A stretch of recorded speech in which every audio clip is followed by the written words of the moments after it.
Muchas gracias. Muy buenas tardes. Yo voy a tener que hablar portuñol, que es español como Fonsi, despacito. Despacito, para que puedan entender El todo. de Bolivia entendemos siempre. El de Bolivia Paraguay, siempre, sí, sí. Bolivia, Paraguay, sí, Uruguay. Sí. Gracias, Claro. presidente, por esta invitación. Gracias, Patricia, porque estábamos en el muro de Berlín. Me enteré allá de cómo trabaja por Venezuela y queremos que todo Venezuela viva libre de muros de opresión que conculcan libertades, que pisotean derechos, que trituran la democracia. Y es un privilegio particular compartir con el presidente Cardoso. Él sabe cuánto lo admiramos. Es el sudamericano más grande, tengo que decir, de los últimos 30 años, por orgullo nacional, para no tocar a Víctor Paz Estenssoro, y quizá los venezolanos dirán en 50 años para dejar el camino a don Rómulo Betancourt, pero claramente es el estadista más grande contemporáneo que hemos tenido. Ustedes en Brasil podrán pasar juicio de valor, el mejor presidente brasileño para Bolivia de la historia, porque yo lo conocí cuando era ministro de Fazenda, hizo el Plan Real. Es un hombre sencillo, simple. Su libro se titula El presidente accidental. Semejante figura, imagínense, accidental. Hizo el Plan Real. Si hubiera sido de otro país, le hubiera puesto el Plan Cardoso, y ahí siguen los billetes durando, la economía estable, y hizo el gasoducto con Bolivia que transforma la economía de mi país. Un sueño de la Gran Brasil con Bolivia, viviendo de espaldas, que se crea un cordón umbilical, que es el gasoducto, que era el sueño de Cardoso, que se hace realidad, cuestionado porque era un país sin reservas con un país sin mercado desarrollado. Bolivia sin reservas, Brasil sin desarrollo, y resulta que aquí estamos, y sin saberlo el presidente Cardoso le ha hecho el gran favor a don Evo Morales, que se opuso al gasoducto, se opuso a las reservas, se opuso a los impuestos, y el 2014 vendió 6.500 millones de dólares de gas con altísima carga tributaria fiscal, llenándole las arcas, comprándole gran popularidad. Nunca le va a ser el monumento que merece, pero Bolivia nos fue bien con eso. Y como el próximo año hay mundial, también un consejo para los brasileños. Si quieren que les vaya bien, es Pelé en la cancha o Cardoso en el gobierno. Por si acaso. Pelé 58, 62, 70, 3 de 4, no está mal. Cardoso 94, 98, 2002, 2 campeonatos, un subcampeonato. No está mal. Entonces ya díganle a Neymar que ya saben cómo va mejor en el próximo mundial. Presidente, lo de Venezuela. Venezuela es la tragedia más grande de la historia de América Latina. No existe parangón. Nunca antes, jamás, en el país mejor dotado de las Américas, en la mejor coyuntura económica históricamente hablando, el siglo XXI con la década de la bonanza china. En Sudamérica todos somos chinos. Los chinos, con voracidad insaciable, han comprado materias primas sudamericanas a precios crecientes, en volúmenes ascendientes: hierro brasileño, cobre chileno, zinc, estaño, plomo, plata de Bolivia, petróleo venezolano, carbón colombiano. A precios cada vez más altos se llenan las alforjas. Y ahí viene la consolidación del proyecto más poderoso y dañino que hemos enfrentado como región, que viene de Venezuela. Al principio del mandato de Hugo Chávez, el proyecto se denominaba bolivariano, porque el petróleo estaba bajo y la ambición continental estaba limitada a los países andinos, de donde viene el gran Bolívar. Aquí está la diputada Manuela Bolívar, nombrada, pero Manuela debe saber, en Bolivia, en el himno de mi país, lo nombramos 2 veces a Bolívar. En Venezuela no lo nombra porque le debemos mucho. Ese proyecto bolivariano, cuando el petróleo sube, yo recuerdo que usted, presidente, en un foro decía: ¿cuál Chávez? ¿El que yo conocía de $10 el barril o de 140? Cuando sube el petróleo, sube la ambición. Y el petróleo bolivariano se vuelve socialismo siglo XXI, que coincide con la consolidación interna de Chávez, institucional, militar, petrolera. Una empresa corporativa estatal como PDVSA se privatiza y se vuelve dominio de un hombre. Y con el precio que va subiendo con la bonanza china, el proyecto crece, y como Bolívar no significaba mucho en Honduras, en Salvador, en Paraguay, en Uruguay, se vuelve socialismo XXI, Y la fecha en que despega el proyecto, o el año en que despega, es el 2003, porque impensadamente este proyecto logra encumbrar en el poder una pareja política en Argentina y el PT en Brasil. Y ahí adquiere dimensiones continentales y el liderazgo de este proyecto. Conforme pasan los años, mucho dinero petrolero, la producción va cayendo lentamente. Desde que tomó el poder Chávez, ahora la producción petrolera cayó a la mitad. Pero cuando el petróleo pasaba de 10 a 20, a 40, a 70, a 80, se desenvaquillaba este descenso de la producción.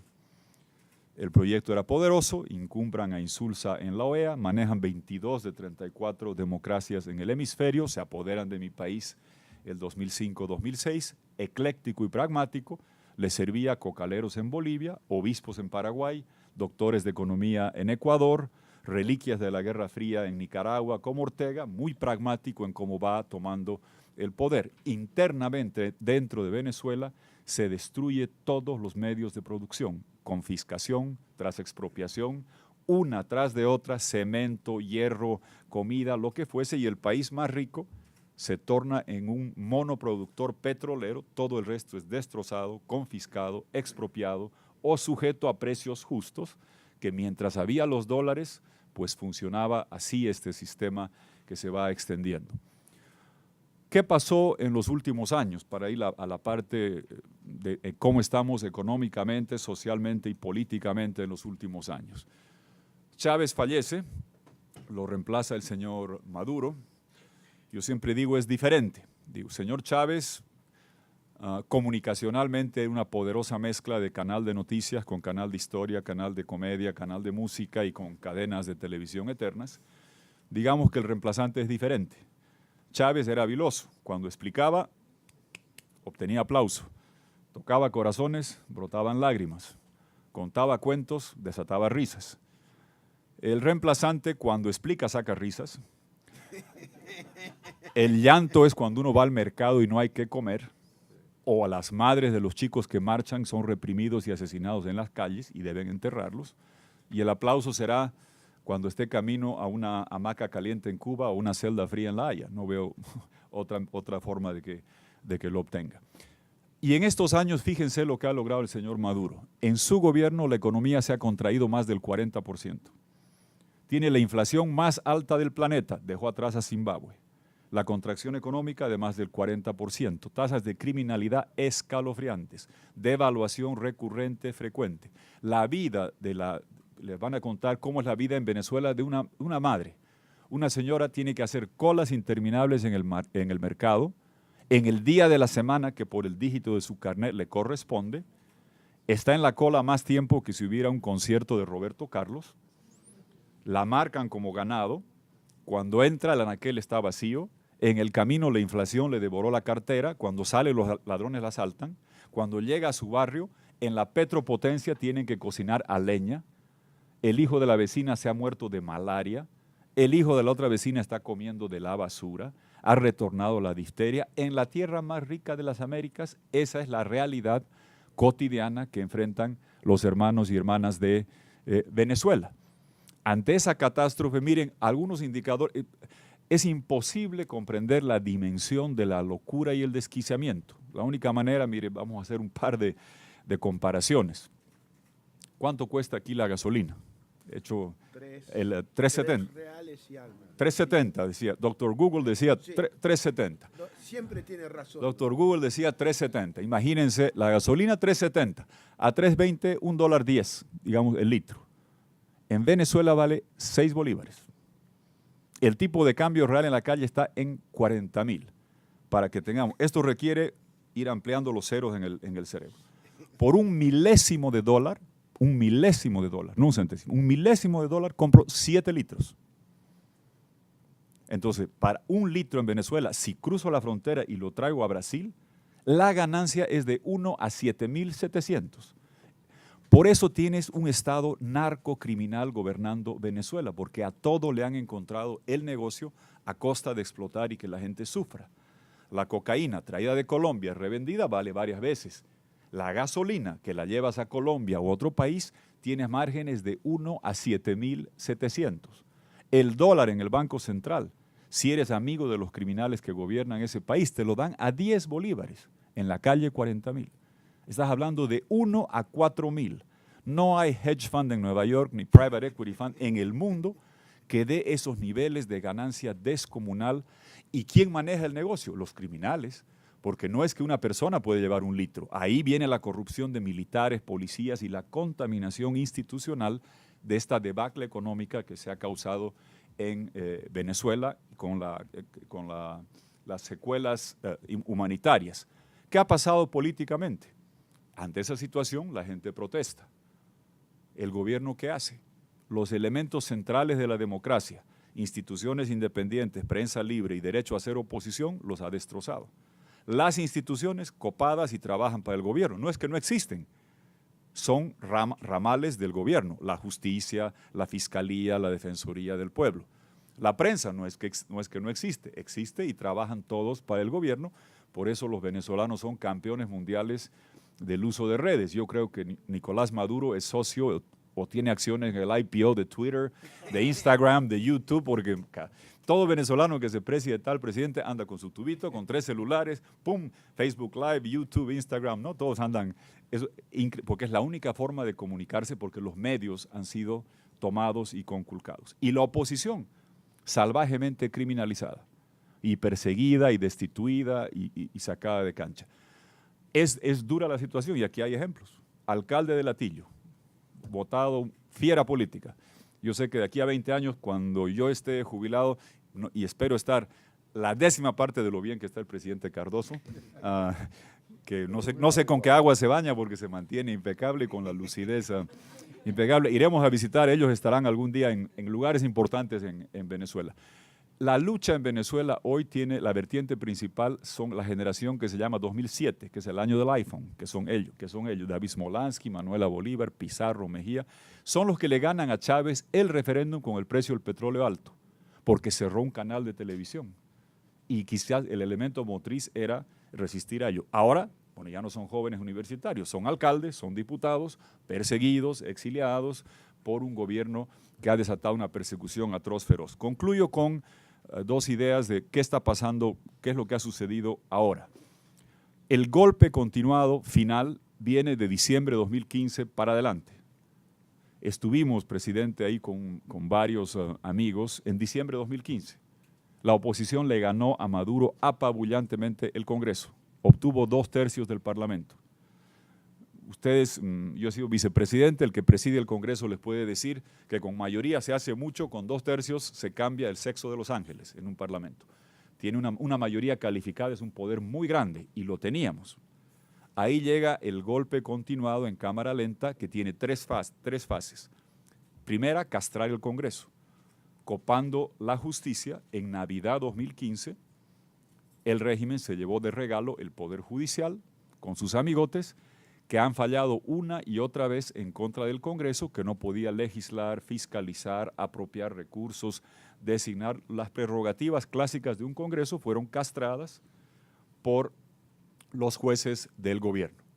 El segundo paso, cuando venía el revocatorio y las firmas, fue cancelar las elecciones, con un diálogo engañoso que lo que buscaba es desactivar la OEA, desinflar la calle, destruir Venezuela, y lograron, después de castrar el Congreso, cancelar los comicios, y ahora estamos en la fase 3, que es la terminal, que es la decisiva, que es el cadalso constituyente, que es la instauración de una segunda Cuba en pleno año 2017.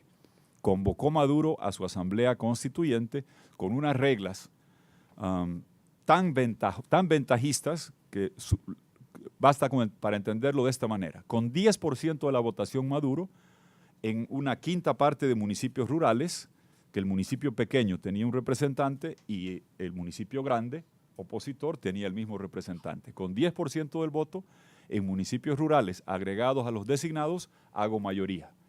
Alquimia dictatorial, así eligió su constituyente. Después llegó la elección regional, donde mostró todos los trucos del manual para hacer fraude imaginables. Estuvimos en julio, una maravillosa consulta popular, movilización cívica ciudadana, 8 millones de personas movilizados. El gobierno sabía dónde está la oposición, ellos los votitos que tienen y todos los fraudes que uno se puede imaginar, cambiar la papeleta, votar varias veces para ellos, trasladar votantes del gobierno, todos los trucos los hacen para las elecciones regionales, que sé que causaron cierta decepción porque develó que algunos integrantes de la oposición preferían arrodillarse por un cargo que luchar por la democracia.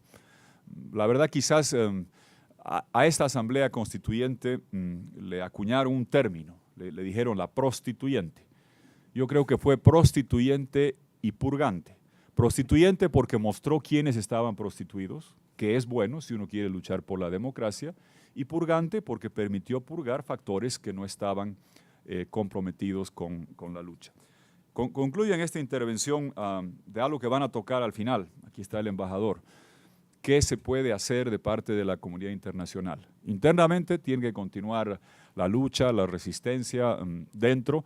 Mire, hay una competencia entre ahora y, digamos, junio a octubre del próximo año que es decisivo. ¿Por qué? Porque entre junio y octubre del próximo año llega... ¿Te acuerdas cuando estábamos, Patricia, en Berlín? Yo decía, todo el mundo habla del de Corea del Norte, ¿no? El loquito, el Rocketman y su ICBM. Yo les decía más bien, hay que mantener el ojo en CBM. Colombia, Brasil, México eligen entre junio y octubre. Es más de la mitad de América Latina, 2/3 partes de la economía de la región. América Latina es una entelequia, pero si me preguntan qué es Brasil, Colombia, México. Y se elige entre junio y octubre. Esa es la ventana de oportunidad para determinar si en Venezuela la dictadura con su ANC, Asamblea Narco-Cubana, va a lograr consolidar una segunda Cuba y un poder tiránico antes de que quiebre la macroeconomía porque la balanza de pagos está al borde de reventar. Tiene que hacer pagos este jueves de $1.200 millones. No tienen dinero. Se han robado y despilfarrado 18 años de ingreso. Se han robado los ahorros, los derechos especiales de giro del Fondo Monetario, los han retirado, el oro se lo han ignorado a Deutsche Bank, prepagos de Dominicana, Jamaica, han hecho los bonos de hambre con Goldman Sachs a 30 centavos el dólar, se están robando ya el pasado, el presente, el futuro. En Venezuela dicen están raspando la olla, pues ahora están raspando la olla, vendiendo la olla, hipotecando los cubiertos. Ya no saben qué hacer, tienen una crisis de balanza de pagos que es terminal. La pregunta es, esa crisis terminal, que va a causar más hambre, más desolación, más dificultades, ¿se lo va a llevar al gobierno por delante o van a lograr consolidar la dictadura total, plena, que es una segunda Cuba en estos meses que se vienen? No tienen para pagar. De parte de la comunidad internacional, concluyo con esto, ¿qué es lo que se debería buscar hacer? Estaba pensando las 4 cosas y cómo hago. ¿Qué podría hacer Brasil? Y aquí está. Ahí está mi conclusión. Aquí está Brasil. Muy bien, aquí está. Manuela Bolívar, ¿qué queremos en la tierra de Bolívar? Libertad, ¿no es cierto? En la tierra de Bolívar, libertad.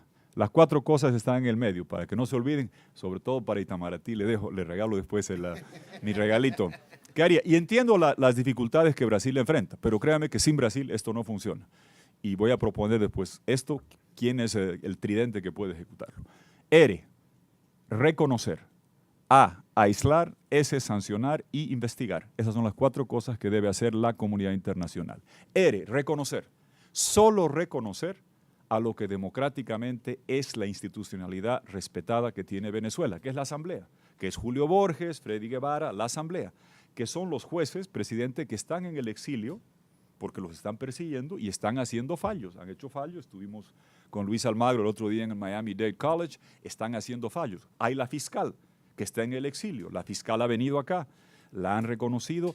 Entonces, que todo, no solamente cancillerías, que las agrupaciones de ministerios públicos, que las agrupaciones de jueces, que las agrupaciones de cortes electorales solo reconozcan, o de parlamentarios, a la parte democrática que está representada en Venezuela por la Asamblea, por el Congreso, por el Parlamento, con los jueces, con fiscales y con corte electoral. Están pidiendo, Ledesma Sabe David ha pedido que se designe.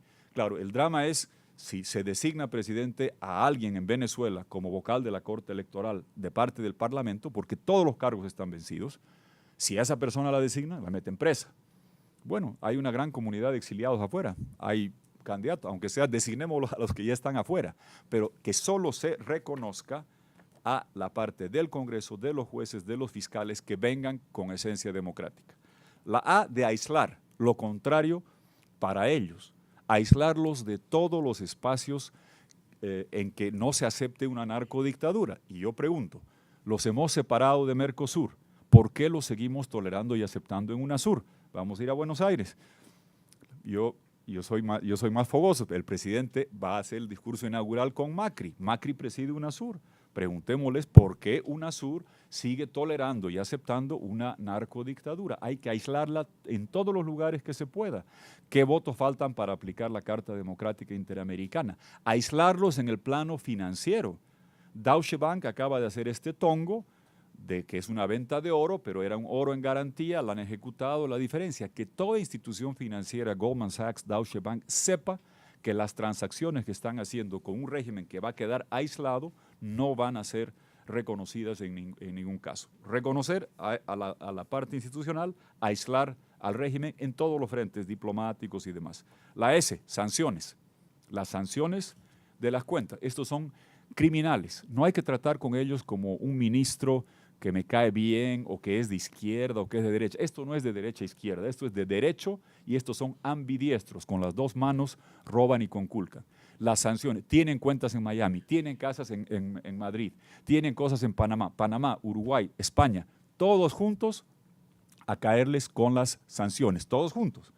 Porque si solo le hacen en Estados Unidos, se van a España. Si los agarra de España, se van a Panamá. Todos juntos, que no haya un lugar donde puedan esconder los dineros mal habidos. Y las investigaciones. Son crímenes de lesa humanidad que se están cometiendo. Almagro, el ícono de la libertad, ha empezado a hacer audiencias para que se hagan investigaciones de crímenes de lesa humanidad con un grupo, Irving Cutler y gente personal, para que algún país diga, yo sí voy a La Haya a decir, vamos a hacer investigaciones de crímenes de lesa humanidad. Es imposible tratar a estos señores como si fueran unos políticos que están yendo por el mal camino. Son un grupo criminal y deben ser solo reconocidos los demócratas, aislados los criminales, sancionados e investigados hasta el final. Concluyo con lo siguiente, de cómo podríamos impulsar esto. Yo entiendo las dificultades que tiene Brasil, poco tiempo para una elección. Claro, si en BCM, Brasil, Colombia, México, la FARC entra en Colombia, gana López Obrador en México y vuelve Lula en Brasil, que Dios nos agarre confesados. Ya me preocuparía. Y si Maduro sigue, bueno, ahí va a venir don Evo Morales, que está aduciendo que el derecho a ser tirano es un derecho humano para postular por cuarta vez y quedarse para siempre. Si todo eso pasa, yo ya estaré encarcelado, sancionado, inhabilitado. Por eso hacemos la lucha. Pero es imprescindible tener campeones que hagan esta lucha. Y yo acá, en este lugar, ante el estadista más grande que ha tenido Sudamérica, propongo que necesitamos un tridente. Mercosur, un tridente del Mercosur. Mercosur en integración comercial no funciona, es un chiste. Es puro retórica discursiva. En el único lugar que ha funcionado Mercosur muy bien es en la delantera de Barcelona. Messi, Neymar, Suárez. Funcionaba una maravilla. Bueno, ahora yo quiero hacer el tridente de la democracia. Messi, Neymar, Suárez, Argentina, Uruguay, Brasil. Muy bien, Macri, el argentino, está fortalecido, está fuerte, vamos a ir a verlo, muy bien. Luis Almagro, el uruguayo que mete goles por la democracia, implacable, sigue, informe uno tras otro, mostrando, desnudando y haciendo la radiografía de todo lo que está pasando. Pero el tridente no funcionaba sin Neymar. Yo sé que ya se fue a París, pero no importa. ¿Y quién tiene que ser el otro del tridente? Pues qué bien que nombramos oficialmente al hombre más grande de Sudamérica, Cardoso, para hacer un tridente Macri, Almagro, Cardoso, para aplicar la estrategia a Brasil y ayudar a que Venezuela recupere democracia y libertad. Muchas gracias.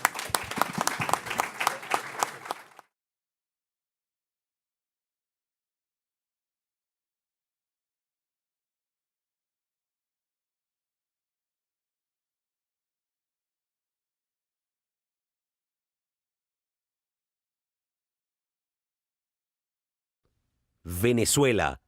Reunimos todo aquello que se dice de nosotros. SIVA TV.